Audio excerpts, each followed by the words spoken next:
Well, welcome back, everyone. We've started a market week with a rise in the dollar that may end up being pernicious. Markets, however, are clinging to major support structures and are also dealing with resistive structures right above them. So we've got a little situation in markets where the big extension that we had in price, driven by a frenzy, has started to relax. However, when we came down over the last couple of weeks, we didn't actually come down and break major supports. That's a weekly chart that you're looking at right there on the SPY on the very left-hand side of your screen. And when we take a look at the daily chart and the weekly chart, we juxtapose them together. What do we note insight-wise? The market is still struggling to get back above resistive structures, but holding supportive structures. So that's very evident on the daily chart with the channel over here, as you can see on this indicative toolkit built by Rob Hoffman. This is one of those tools that is a pivotal part of his overall trading journey and success to winning now 32 real money on-site international and domestic trading competitions. He's the only one that we know of that way. Now, I know many of you that are listening to this video already know that, but the point that I'm trying to make here is the simplicity and powerful nature of this toolkit is allowing me to very quickly tell you we're holding support. The market is under a sell signal. That's the cyan dot right up there.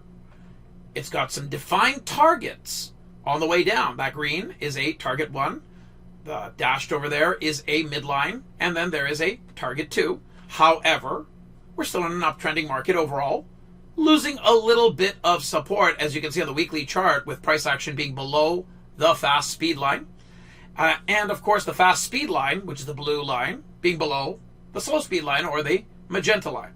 Now that is a negative shift in momentum, and it's actually very quickly discerned by the TRP momentum channel at the bottom of the screen where you've got that red dot. Now, why did I jump from the daily back to the weekly over here? I'm trying to juxtapose 2 time frames for you to get a really good sense of, is the trend still our friend? Yes, but we're not on the better side of the supportive, faster acting, rising speed lines. And when we look at the daily chart, we're actually still operating off of a sell signal. The differential here is there's no sell signal on the weekly, and the sell signal on the daily, we haven't seen that target 1 met. We are still in an uptrend, but I'll have you know, we got the sell signal, put a target 1 in with the indication, $440 and a quarter. And if you heard any of my videos last week or heard from Rob last week, you would have heard us say, hey, we are in a spot where there's going to be a little bit of chop. You would have heard that from Rob about a full week ago. And that was spot on. Bottom line is, after that big distribution bar was put in and the follow through to the downside, getting back up on our feet and rising back into it to try and chew through all that selling is quite a task. Big ships don't tend to turn on a dime. So what we have to do is identify using objective tools, not projecting our thoughts, but objective tools that are powerful, what likely outcomes can play out from here. The market tends to be that risk mechanism, and rising tide or receding tide can float most boats, can pull them back to shore. So when I come to you and say, hey, the weekly chart's weakening but still in an uptrend, I have to have a follow-up comment. Where's resistance? The slow speed line, $450 and 55 pennies or higher. Things change above there. And if we look at the daily chart, which is on sell signals, we'd have to overturn the sell signal that fired off right back there on the 2nd of August. And that has not happened as of yet, but getting above the top of the channel can support an attempt to do so. And if I want to improve the odds that that is an action that's likely, well, then I need to take a time frame down that looks out about 3 to 5 days in terms of how far it can throw a signal, and that's the 4-hour chart. And the issue that we've got right now is the 4-hour chart is still under resistance, but it has started a counter trend bounce. It has come down and almost made it to the midline target, which is a very common area after we get a sell signal and uptrend, and in general. So now I come to you and I say the counter trend bounce, it's got some challenge levels on the way up. And you'll now start to see a little bit of symmetry here. What's the number on the weekly chart? $450 and 55 pennies or higher. What's the top of the channel? Well, that's about $448 on the SPY, just shy of that. Where are we in terms of the top of the channel on the 4-hour chart? Well, that's around $450. And where are we around the bottom? Around $447 and call it 60, 70 pennies. So what you should note very quickly is the boundary on the weekly, big tracks, the boundary on the daily, also big tracks, are all accounted for in that 4-hour chart that is giving us a bit better of a signal state into the end of this trading day than the other time frames. And it's closer to now. It is still couched in a market that's uptrending, that has stalled out, pulled back, holding support, and there is no buy signal as of yet on the 4-hour. But we did trend up into the end of the day, didn't we?